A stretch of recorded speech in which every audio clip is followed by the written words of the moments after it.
The text message arrived on a gray Tuesday afternoon while I was folding the last of Dad's hospital gowns in the laundry room of my childhood home in Riverside, Connecticut. It was one of those dreary November days where the sky looks like wet concrete and the air feels heavy with unshed rain. My hands were still raw and cracked from the industrial strength disinfectant I'd been using to clean his bedroom, desperately trying to erase that distinctive medicinal smell that had permeated every surface, every fabric, every memory during his final months. I'd been at it since dawn, scrubbing and organizing and trying to make sense of a house that suddenly felt too big, too quiet, too empty without Dad's presence. The washer churned rhythmically in the background, a familiar domestic sound that seemed almost offensive in its normalcy. How could appliances keep running? How could the world keep turning when Dad was gone? My lower back ached from hours of bending and lifting, sorting through medical supplies that would need to be donated and personal items that I couldn't bear to part with yet. I'd found his favorite cardigan behind the bedroom door, the navy blue one with the elbow patches that he'd worn to every parent-teacher conference and school play when we were kids. It still smelled like him, like Old Spice aftershave and pipe tobacco and those perpetual peppermint candies he kept in every pocket. I'd held it to my face and sobbed for 10 minutes straight before adding it to the keep pile. When my phone buzzed, I almost ignored it. Over the past week since the funeral, I'd been inundated with texts and calls from well-meaning neighbors, Dad's former colleagues, distant relatives who suddenly remembered we existed. They all said variations of the same thing. "I'm so sorry for your loss. He was a wonderful man. Is there anything I can do?" As if there was anything anyone could do to fill the dad-shaped hole in my life. But something, maybe instinct or maybe just the bone-deep exhaustion that made me grasp for any distraction, made me glance at the screen. My sister Madison's name appeared, and for a brief moment, I felt a flutter of hope. Maybe she was finally reaching out to really talk, to share memories, to help me process this grief that felt like drowning in slow motion. Instead, there it was, a message that would shatter what little remained of my already fractured family. "Hey Sarah, just wanted to give you a heads up about Dad's will reading tomorrow. Unfortunately, space is really limited at the lawyer's office, so we had to make some tough choices about the guest list. I know you'll understand. Thanks for being so flexible as always. Love you." The words swam before my eyes, refusing to make sense. I blinked hard, wondering if grief had finally broken something fundamental in my brain. My thumb moved of its own accord, scrolling up and down as if the message might transform into something else. Something that made sense in a world where daughters weren't excluded from their father's final legal proceedings. I read it 3 times, then 5, then 10. Each reading made less sense than the last. Limited space at Marcus Webb's law office? I'd been there dozens of times over the past year, managing Dad's legal affairs, updating his power of attorney documents, ensuring everything was in order for the inevitable. Marcus's conference room could hold 20 people comfortably. I'd seen it set up for larger estate settlements than ours. Guest list? The words felt like shards of glass in my throat. Since when did a will reading have a guest list like some exclusive social event? This wasn't Madison's gallery opening or one of Mom's charity luncheons where appearances mattered and invitation lists were carefully curated to include only the right people. This was my father's will reading, and I was his daughter. The daughter who had given up everything to care for him through 2 years of cancer treatments, sleepless nights, and the slow, heartbreaking decline that comes with terminal illness. The phone slipped from my numb fingers, clattering onto the laundry room's tile floor. I stared at it lying there, Madison's message still glowing on the screen like a toxic thing. My legs suddenly couldn't hold me anymore, and I sank down onto the cold floor beside it, my back against the washing machine that continued its oblivious cycle. My legs gave out completely, and I sank onto the laundry room floor, still clutching one of Dad's worn flannel shirts, the red and black plaid one he'd called his lumberjack special.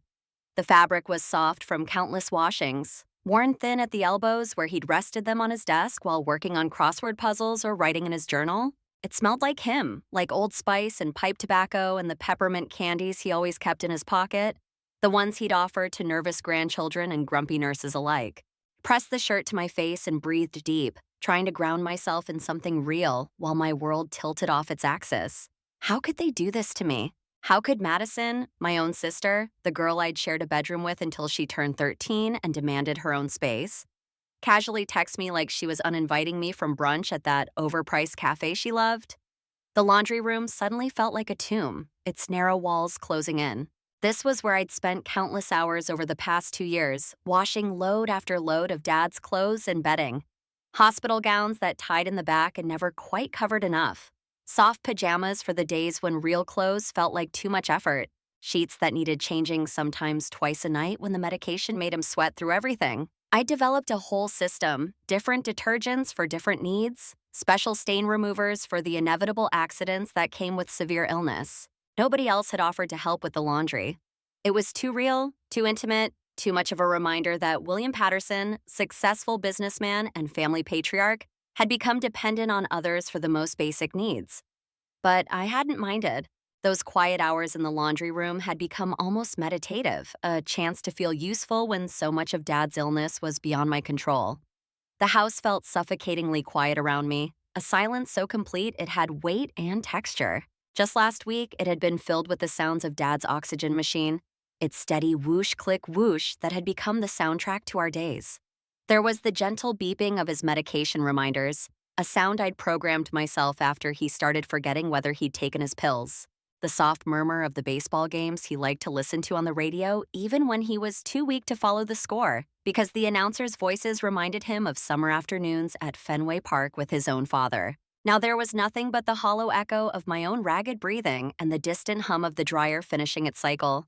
Even the grandfather clock in the hallway, the one Dad had wound religiously every Sunday until his hands became too shaky, had fallen silent. I'd been meaning to wind it, but somehow couldn't bring myself to touch it. Its stillness felt appropriate, like the house itself was in mourning. I could still hear the ghost of Dad's voice calling from his bedroom. "Sarah, are you there, sweetheart?" He'd called for me dozens of times a day near the end, sometimes for help, sometimes just for reassurance that he wasn't alone.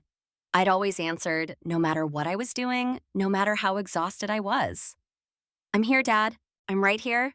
But I wasn't the only one who should have been there. Where had Madison been during those long nights when Dad couldn't sleep, when pain kept him restless and afraid? Where was Grace when he needed someone to read to him because his eyes couldn't focus on the page anymore? Where was Claire when he wanted to tell stories about his childhood, desperate to pass on family history before it was too late? They'd been living their lives, of course. Madison closing real estate deals and attending wine tastings with clients. Grace shuttling her kids between soccer practice and piano lessons. Claire building her career 3,000 miles away in Seattle, sending cheerful texts about the rain and her new promotion while Dad's world shrank to the confines of a hospital bed. I knew I should call someone, but who? My options were limited and each one felt like stepping into a trap. My mother would take Madison's side, she always did. Ever since Madison had married well and started making 6 figures in real estate, she'd become the golden child who could do no wrong.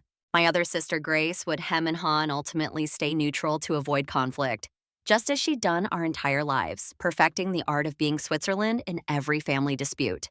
And my youngest sister Claire, well, she'd breezed in from Seattle exactly 90 minutes before the funeral. Her designer luggage and perfectly styled hair a stark contrast to my exhaustion-hollowed eyes and the clothes that hung loose on my frame after months of forgetting to eat proper meals. Grief and shock make you do stupid things, override the self-protective instincts that normally keep you from walking into emotional ambushes. That's why I made the worst decision possible and called my mother. The phone rang once, twice.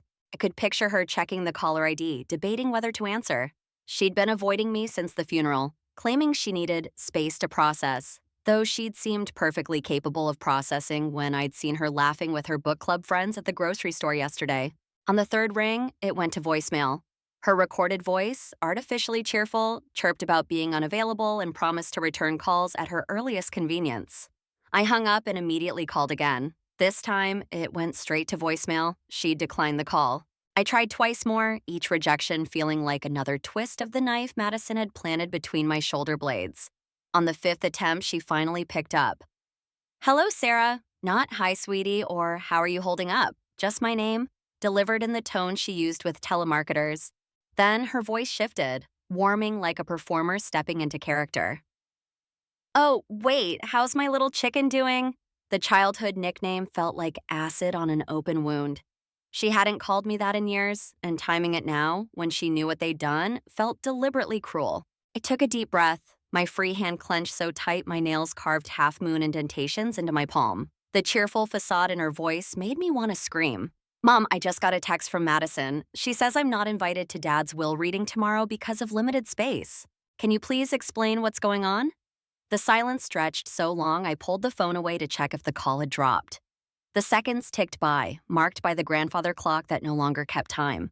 I could hear her breathing, careful and measured, like she was choosing her words from a script she'd rehearsed. When she finally spoke, her tone had shifted completely, the warmth evaporating like morning dew under a harsh sun.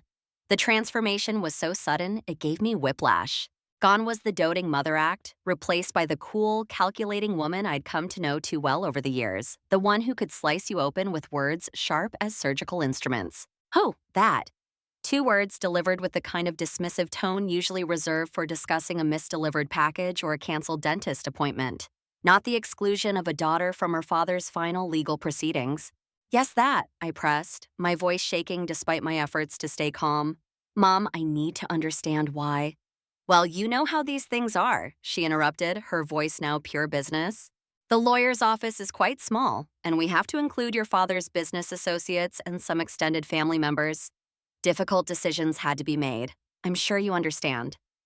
The lies came so easily to her, smooth as silk. Marcus Webb's office wasn't small. I'd been there just last month to sign paperwork for Dad's healthcare directives. The main conference room had a table for 12 with plenty of additional seating along the walls. I'd seen it accommodate larger groups for complex estate settlements. Difficult decisions? I couldn't keep the tremor out of my voice. Mom, I'm his daughter. I spent the last 2 years of my life caring for him. I slept on a cot in his room for the final 3 months because he was afraid to be alone at night. How am I not a priority for the guest list? Now, Sarah, there's no need to be dramatic. Your father's death has been hard on all of us, not just you. Madison and I simply thought it would be easier if we handled the complex financial matters. You were always more of the caretaker type anyway, not really interested in business and legal things. The condescension in her voice made my blood boil. Not interested in business and legal things? I'd been managing Dad's medications, coordinating with his doctors, dealing with insurance companies, and juggling his finances for 2 years, while my sisters were too busy with their own lives to even visit regularly. But I'd learned long ago that arguing with my mother when she'd made up her mind was like trying to reason with a brick wall. Mom, Grace told me that even Dad's second cousin from Denver is invited. Someone Dad hadn't spoken to in 15 years. How does that make any sense? Another sigh, this one theatrical enough for a Broadway stage. Sarah, sweetheart, inflation has been just terrible lately. You of all people should understand that. These legal proceedings are expensive, and we had to be selective. You should be grateful that your sisters were thoughtful enough to spare you the burden of sitting through all that tedious legal jargon. Now, I really must go. Madison is coming over to help me sort through your father's study. Take care, dear. The line went dead before I could respond. Sat there on the cold laundry room floor, still holding Dad's shirt, feeling like I'd been punched in the stomach. Grateful? They expected me to be grateful for being excluded from my own father's will reading? My hands were shaking as I pushed myself up from the floor. The rage building inside me needed an outlet before I did something I'd regret, like drive to my mother's house and say all the things I'd been holding back for years. Instead, I headed down to the basement where Dad had installed a punching bag during his healthier days. He'd taken up boxing in his 60s, said it made him feel young again.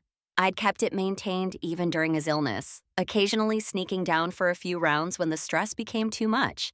I didn't bother with gloves, just started hitting the bag with my bare fists, pouring all my frustration and grief into each punch.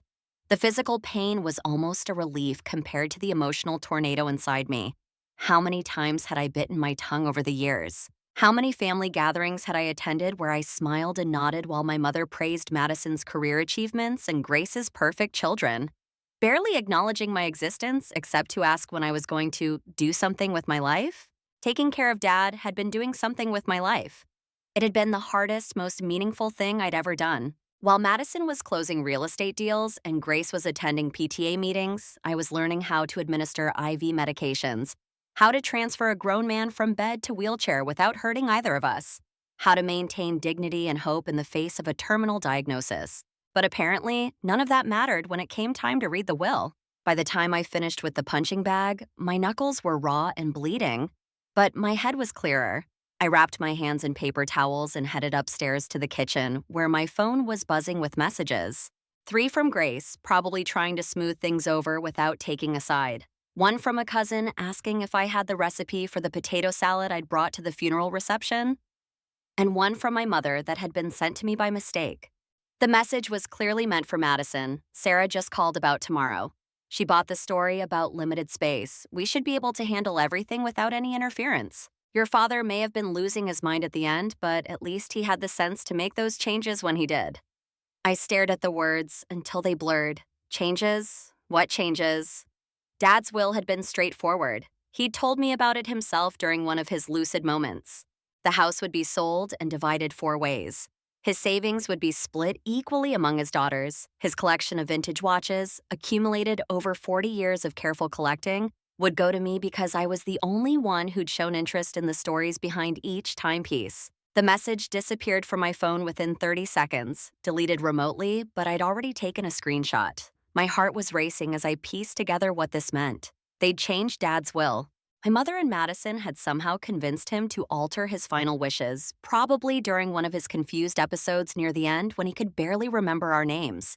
Or worse, they'd changed it without his knowledge entirely. I sank into one of the kitchen chairs, the same chairs where Dad and I had shared countless meals over the past 2 years. He told me stories about his childhood, about meeting my mother, about his hopes and fears and regrets. During those quiet dinners, when it was just the two of us, he'd often said how grateful he was that I was there, how he wished my sisters would visit more but understood they had their own lives to manage. "You're the only one I can really count on, Sarah," he'd said just a month before he died, his hand shaking as he reached for his water glass. "I know I wasn't always the best father when you kids were young. I worked too much, missed too many dance recitals and soccer games. But you've given me the gift of your time now when it matters most. I won't forget that." Had he forgotten, or had they taken advantage of his vulnerable state to rewrite his final wishes? Either way, I wasn't going to let them get away with it. Dad had been many things, stubborn, complicated, imperfect, but he had also been a man of his word. If he'd told me his intentions for his estate, then those were his true wishes, not whatever my mother and Madison had cooked up. I stood up from the kitchen table, suddenly energized with purpose, adrenaline replacing the despair that had threatened to drown me. Every instinct I developed during 2 years of advocating for Dad's medical care kicked in. When doctors had been dismissive, I'd researched. When insurance companies had denied claims, I'd appealed. When people tried to take advantage of his vulnerability, I'd protected him. This was just another battle, and I'd be damned if I'd lose it now that he couldn't fight for himself. Dad's study was exactly as he'd left it, frozen in time like a museum exhibit. His reading glasses were still folded neatly on top of his daily crossword puzzle, the newspaper dated 3 days before his final hospitalization. I glanced at the clue he'd been working on, 37 across. Betrayal of trust, 7 letters. The answer was treason, but the boxes remained empty, his mechanical pencil lying beside them where it had rolled from his weakening fingers. The irony wasn't lost on me. The rooms, even my mother had despised it with the kind of passion usually reserved for political enemies or fashion crimes. She'd call, but Dad, he claimed I'd caught when he'd even from my hands, but that, then Dad wore it every day without fail until the hospital had made him remove it, replacing it with a plastic ID band that had seemed like the ultimate indignity for a man who'd valued dignity above all else. The watch had a service number engraved on the back, 7 digits that Dad could recite in his sleep. He'd told me the story countless times, how his father had worn it through 3 tours in Vietnam, how it had kept perfect time through jungle humidity and desert sand, how it had been the only thing to survive a helicopter crash that had killed half his unit. Those numbers meant legacy, survival, the unbreakable bonds between father and son. I punched in those 7 sacred digits, and the safe clicked open with a sound that seemed to echo through the empty house. Inside was a large manila envelope, thick with documents, with my name written across it in Dad's distinctive handwriting. Even in his illness, his penmanship had remained precise, each letter carefully formed despite the tremor that had crept into his hands. Seeing my name in his writing broke something loose in my chest, and I had to sit down right there on the study floor, cradling the envelope like a baby. My hands trembled so badly I could barely open the metal clasp. Inside were several documents, but my eyes went immediately to the handwritten letter on top, dated just 3 weeks before his death. I recognized the date. It was one of his last truly lucid days. when the fog of medication had lifted briefly and he'd been completely himself. We'd spent that afternoon looking through photo albums, and he'd told me stories about each picture, determined to pass on family history while he still could. "My dearest Sarah," the letter began, and I had to stop, pressing my fist to my mouth to stifle a sob. I could hear his voice in those words, see him bent over his desk, fighting through pain and exhaustion to write this message. "If you're reading this, then I'm gone and you've discovered the truth about what certain members of our family have been planning. I need you to know that I'm writing this on one of my clear days, when the pain medication is low and my mind is entirely my own. Dr. Martinez can verify that I was lucid and competent on this date, should that become necessary. I've become aware that your mother and Madison have been having conversations about my will, about fairness, and appropriate distribution. They seem to think that because you've been living here and caring for me, you've already received your inheritance. They don't understand, or choose not to understand, the sacrifice you've made, the career opportunities you've passed up, the relationships you've put on hold, the thousand small deaths of watching someone you love fade away, one day at a time. I may be weak in body, but I'm not yet weak in mind, despite what your mother seems to think when she whispers in the hallway with her lawyer friends. I've heard them discussing powers of attorney and mental competency evaluations. I've seen Madison practicing my signature on the back of grocery receipts when she thinks I'm asleep." The letter continued, each word a dagger and a balm.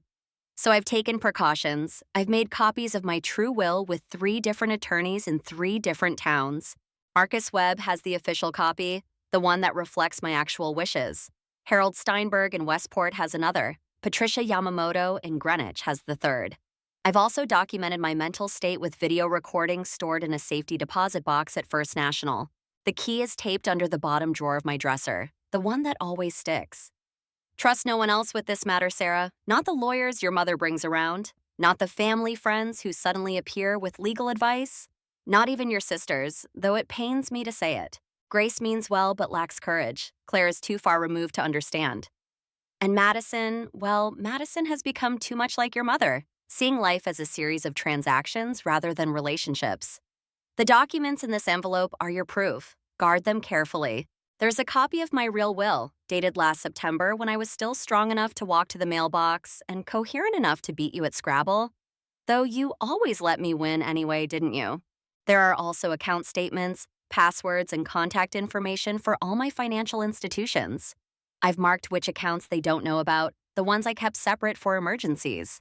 I need you to know that you were the only one who stood by me, who saw me as a person worth caring for rather than a problem to be managed or an inheritance to be collected. When I could no longer shower alone, you helped me maintain my dignity.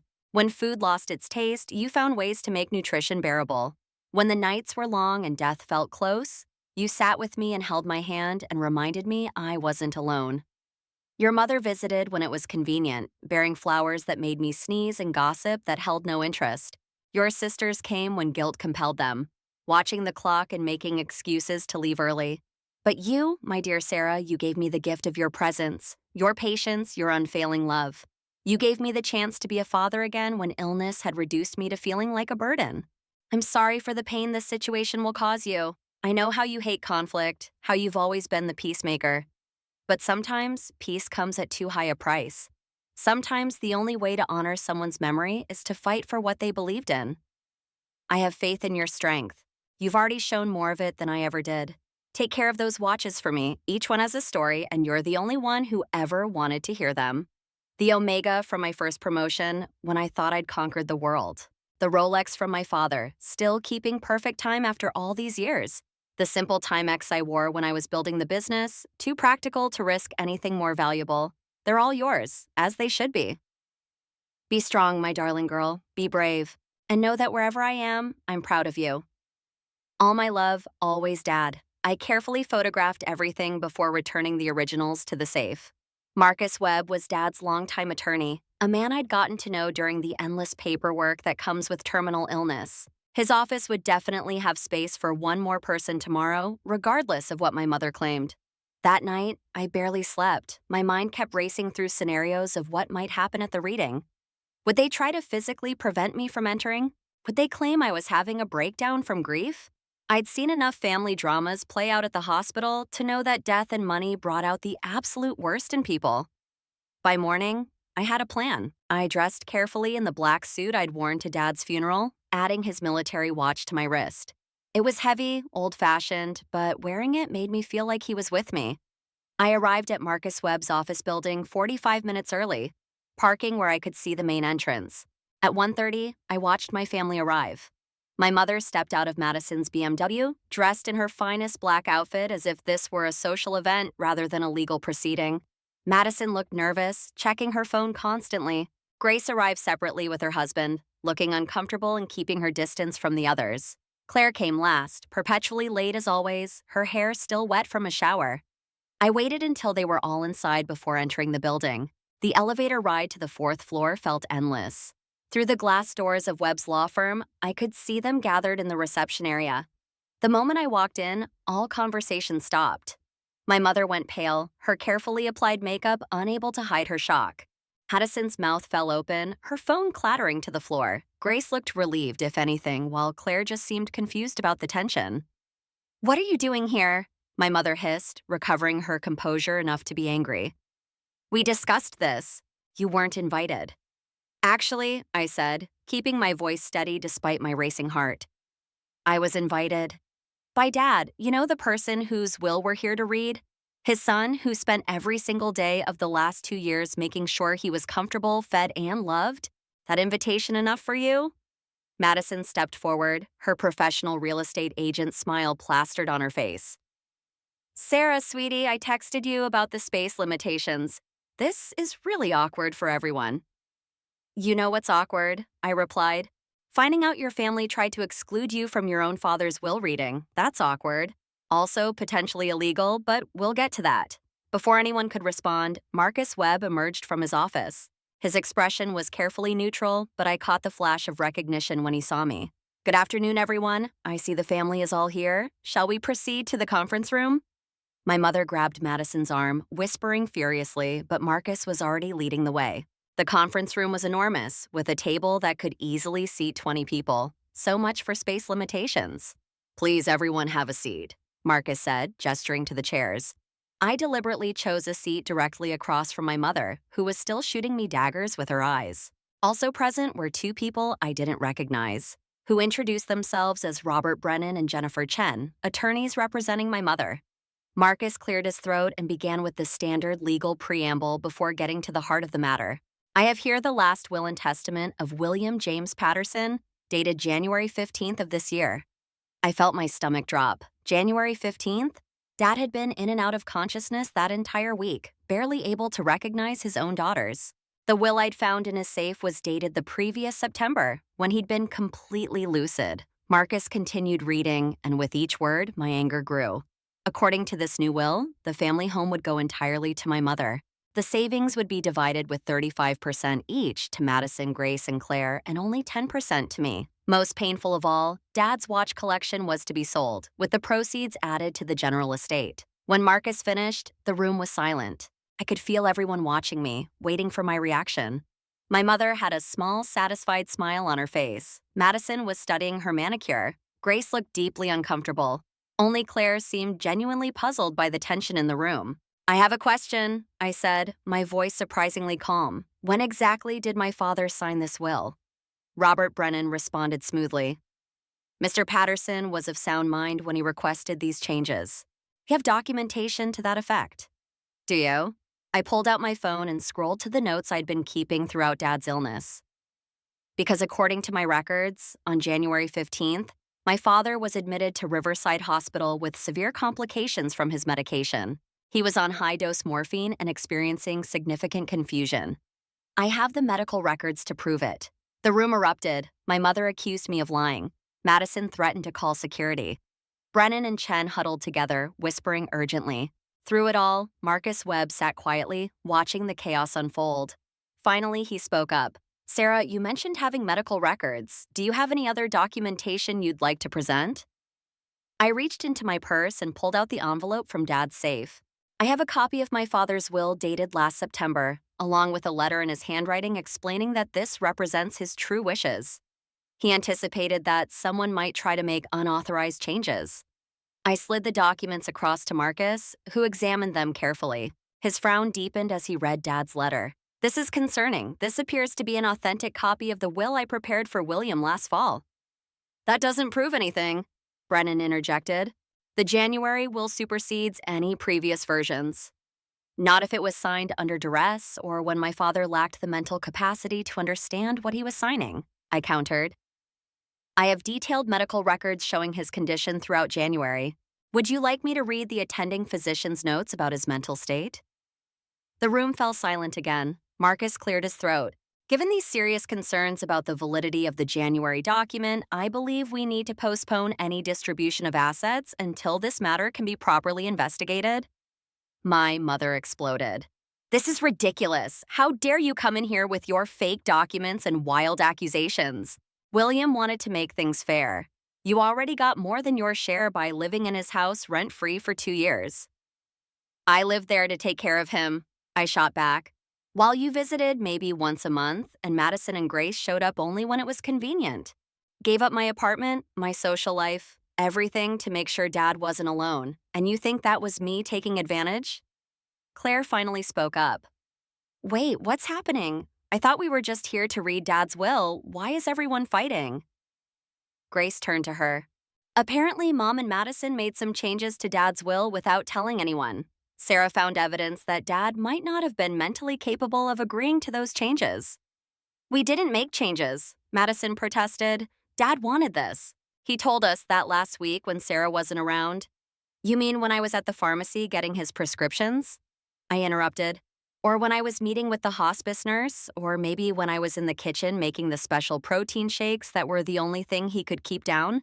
Please tell me more about these conversations you had with Dad while he was heavily medicated and confused. Marcus Webb raised his hand for silence. I think we all need to take a step back. This is a serious matter that requires proper investigation. I'm recommending that the estate be frozen until we can verify which document represents William's true intentions. Brennan stood up. We object to this delay. The January will is perfectly legal.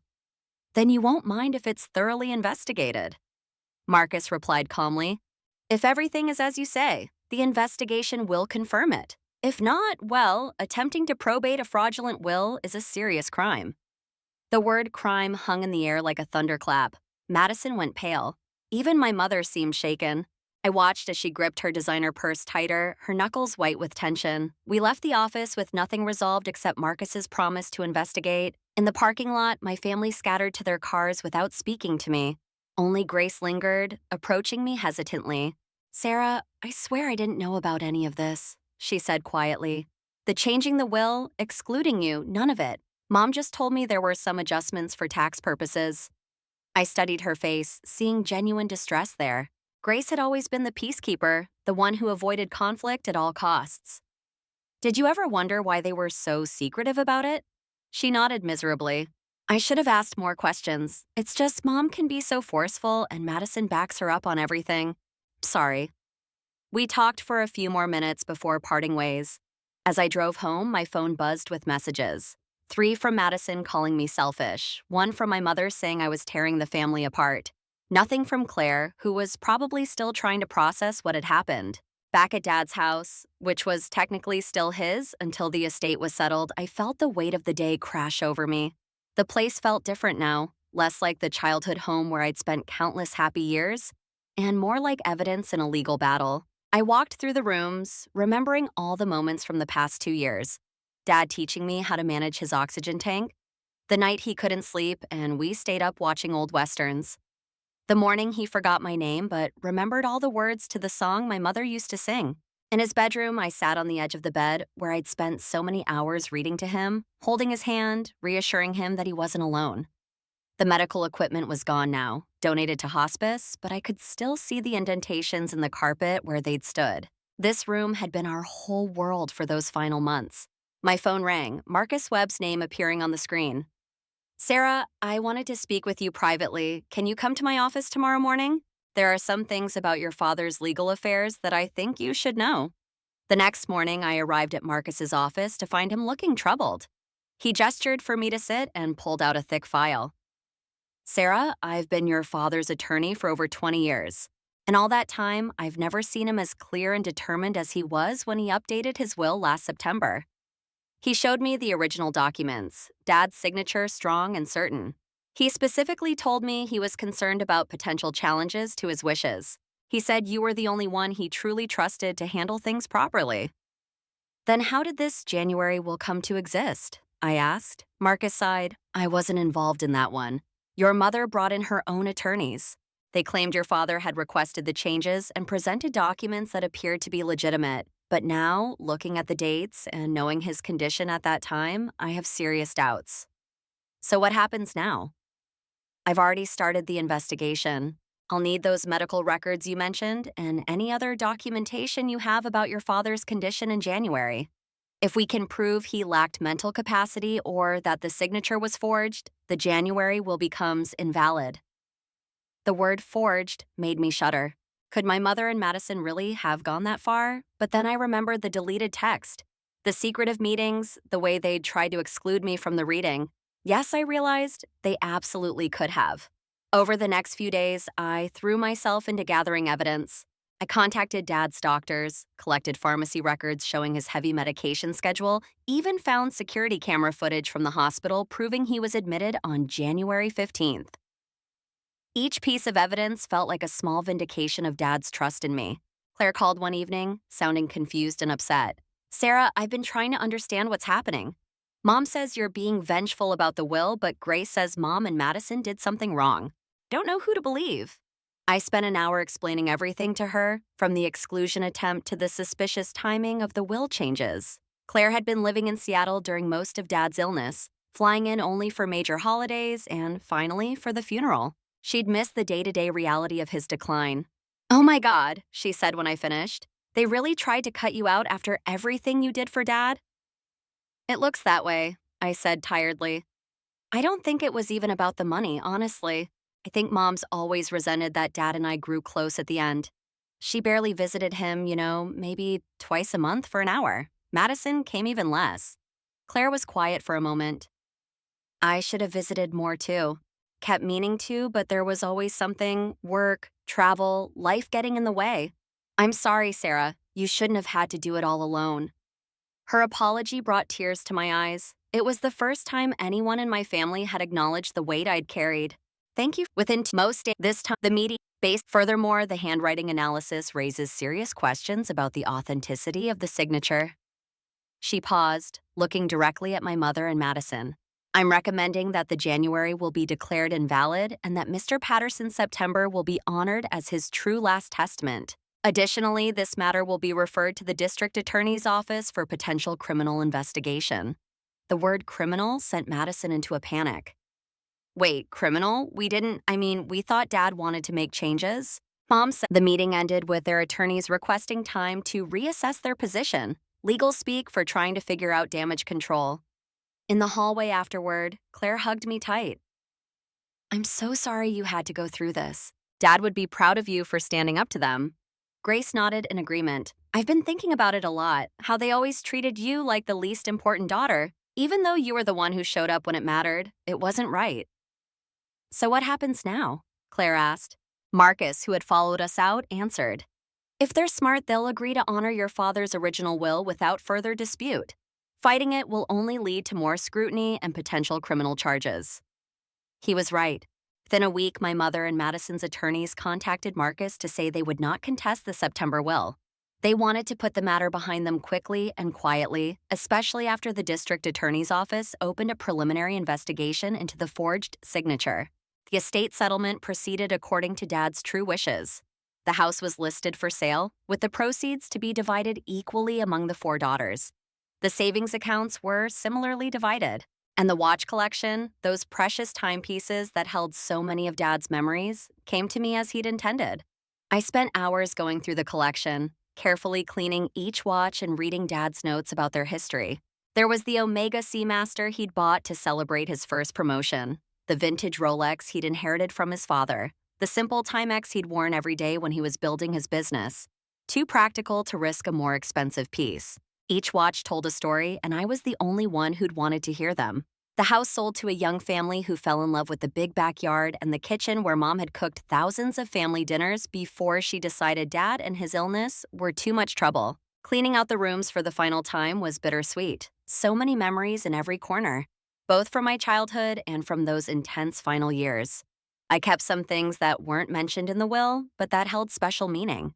Dad's reading glasses, the Afghan my grandmother had crocheted that he'd wrapped himself in during chemo treatments, the coffee mug that said, "World's okayest dad," a Father's Day gift from years ago that he'd found hilarious. My relationship with my mother never recovered. She maintained that she'd only been trying to make things fair, though she could never adequately explain why fair meant cutting out the daughter who'd sacrificed the most. We exchanged stilted pleasantries at family gatherings, but the warmth was gone forever. Madison eventually apologized, sort of. She sent a long text about how grief had clouded her judgment and how mom had convinced her I was taking advantage of dad. I didn't respond. Some betrayals cut too deep for text message apologies. Grace and I grew closer through the ordeal. She started sharing stories about how my mother had always played favorites, how Madison could do no wrong while I was criticized for everything. "I should have stood up for you more when we were kids," she said during one of our coffee dates. "I was just so scared of becoming the scapegoat myself." Claire made more of an effort, too. She started calling regularly, asking about Dad's watches and wanting to hear the stories behind them. She even flew in for a weekend to help me organize Dad's photographs and documents, a bonding experience neither of us expected. "I found something," she said, holding up a faded photograph. It showed Dad as a young man, proudly wearing his first good watch, standing in front of the small shop where he'd started his business. Look what he wrote on the back. I turned it over to see Dad's careful printing. "First day of the rest of my life. Remember to make time for what matters." "He did that in the end," Claire said softly. "He made time for you because you made time for him." 6 months after the will was settled, I decided to have a small gathering to honor Dad properly. Not a funeral, we'd already done that, but a celebration of his life with the people who actually knew and loved him. I invited his close friends, the neighbors who'd helped during his illness, the hospice workers who'd been so kind, and my sisters, even Madison, though I doubted she'd come. The gathering was held in my backyard on a beautiful spring day. I displayed some of Dad's watches in a case, along with photos from throughout his life and the stories he'd written about each timepiece. His friend Chuck told embarrassing stories about their youth. Mrs. and from next door brought the Chinese dumplings Dad had loved. Even his oncologist stopped by to pay respects. Grace and Claire came, of course. Grace brought her kids, who listened with surprising interest to stories about their grandfather. Claire had compiled a video tribute using old home movies and photos, including footage of Dad teaching us to ride bikes and cheering at our school plays. Madison showed up halfway through, looking uncomfortable but determined. She didn't say much, just listened to the stories and studied the watch display. Before leaving, she pressed a small wrapped box into my hands. "I found this in Mom's garage. Think Dad would have wanted you to have it." Inside was Dad's first wristwatch, a simple Timex he'd received for his high school graduation. I'd heard him talk about it, but assumed it had been lost years ago. Seeing it brought tears to my eyes. "Thank you," I managed to say. Madison nodded, looking like she wanted to say more, but not finding the words. Some wounds take time to heal, if they ever do. But returning the watch was a start. As the sun set and guests began leaving, I found myself alone in the garden, wearing Dad's military watch and thinking about everything that had happened. The betrayal had been devastating, but it had also freed me from a lifetime of being the family doormat. Dad's final gift wasn't just the watches or his trust, it was showing me that I was worth standing up for. His letter had called me strong, and for the first time in my life, I believed it. Fought for what was right, honored his true wishes, and refused to be pushed aside by those who valued money over family. The watches ticked on my wrist, and in their case, keeping time as they always had, but now they measured a different life, one where I knew my own worth. Year later, I started a blog about vintage watches, sharing Dad's stories and the histories behind different timepieces. It began as a way to honor his memory, but grew into something more. People from around the world shared their own watch stories, creating a community of collectors and enthusiasts who understood that these mechanical marvels were about more than just telling time. Through the blog, I connected with other caregivers who'd faced similar family dynamics, the absent siblings who appeared for the will reading, the relatives who valued inheritance over presence. We shared our stories and found comfort in knowing we weren't alone. My mother reached out once, asking if we could put the past behind us. I thought long and hard before responding. "The past is what shapes us," I finally wrote. I can't forget what happened, but I hope you found peace with your choices. She didn't reply, and that was okay. Some relationships can't be repaired, only released. On the second anniversary of Dad's death, I organized a vintage watch exhibition at the local community center. I displayed his collection along with pieces loaned by other collectors, each with its own story. The entrance featured a photo of Dad and a quote from his letter. Each watch has a story, and you're the only one who ever wanted to hear them. The exhibition was a success beyond my wildest dreams. Hundreds of people came to see the watches and hear their histories. Local newspapers covered it. The community center asked if we could make it an annual event. Dad would have been thrilled.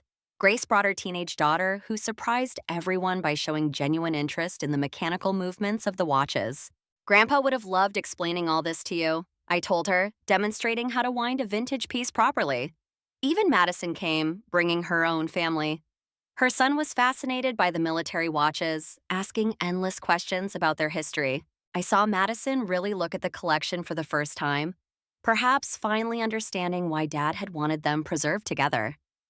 "I'm sorry," she said quietly while her son was distracted by a display of dive watches. "Not just for the will, but for not understanding what these meant to him and to you." It was the most genuine apology I'd received from her. "They're not just watches," I explained. "They're memories, connections to people, and moments." Dad understood that. He taught me to understand it too. As the exhibition wound down, I stood in the center of the room, surrounded by ticking timepieces and the warm buzz of conversation. Dad had been right in his letter. I had been the only one who wanted to hear the stories. But now, thanks to his trust and his preparation for betrayal, those stories would live on. The watch collection remained intact, displayed in my home in custom cases Dad would have approved of. I wore a different piece each day, feeling connected to him through the weight on my wrist. Sometimes it was the Omega he'd worn to my college graduation. Other times, the simple Seiko he'd bought on his honeymoon with Mom, back when their love was young and uncomplicated. Each tick was a reminder of time's passage, but also of its gifts. The time Dad and I had spent together in those final years. The time he'd taken to protect me even as his own time ran out. The time I'd found my voice and stood up for what was right. Looking back, I realized the real inheritance wasn't the watches or the money from the house sale. It was the strength Dad had seen in me before I saw it in myself. He'd known I would need it to face what came after his death, and he'd made sure I knew he believed in me. "You were always the only one I could count on," he'd written. In the end, I'd counted on myself, and that had made all the difference. The watches keep ticking in their custom cases, marking moments and memories, each one a testament to time's passage and time's gifts. The Omega still gleams, ready for important occasions. The Rolex runs with Swiss precision, never losing a second. The simple Timex ticks on reliably, just as it did on Dad's wrist during those early morning business meetings that built our future. I wear a different piece each day, feeling connected to him through the weight on my wrist. Sometimes it's the dress watch he wore to my college graduation, when he'd pulled me aside afterward and said, "I'm so proud of you, sweetheart. Not for the degree, but for the person you've become." Other times, it's the sturdy field watch he'd worn on camping trips, teaching me to read a compass and find my way when the path wasn't clear. Skills that served me well in navigating the treacherous waters of family betrayal. Each tick is a reminder of time's passage, but also of its gifts. The time Dad and I had spent together in those final years, when illness stripped away pretense and left only truth. The late-night conversations about his childhood, his dreams, his regrets. The quiet moments when words weren't necessary, when just being present was enough. The time he'd taken to protect me even as his own time ran out. Setting up safeguards against the betrayal he saw coming. The strength I'd found to stand up for what was right, to honor his wishes despite the cost to family harmony. Looking back now, 3 years later, I realized the real inheritance wasn't the watches or the money from the house sale, though both had provided security and comfort. It was the strength Dad had seen in me before I saw it in myself. He'd known I would need it to face what came after his death, and he'd made sure I knew he believed in me. "You were always too trusting," he told me during one of our last coherent conversations, his hand weak but warm in mine. "But trust isn't weakness, Sarah, it's strength. It takes courage to trust, to be vulnerable, to believe in people's better nature. Just make sure that trust is earned, not assumed." The watch collection remains intact, displayed in my home office where I run my freelance business, finally pursuing the writing career I'd put on hold. Each morning, I choose which piece to wear based on what the day demands.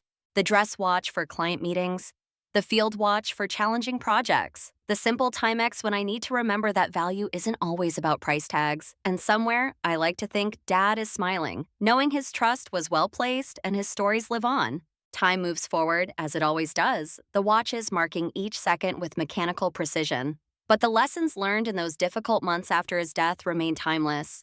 Stand up for what's right, even when it costs you. Honor those who honor you. Never let anyone diminish your worth or discount your sacrifices. And never, ever underestimate the power of a daughter who refuses to be written out of her father's story. The watches tick on, and so do I, carrying forward the legacy of a man who saw my strength when others saw only compliance, who trusted me with his truth when others would have buried it, who gave me the greatest gift a parent can give, the knowledge that I was seen, valued, and deeply, unconditionally loved.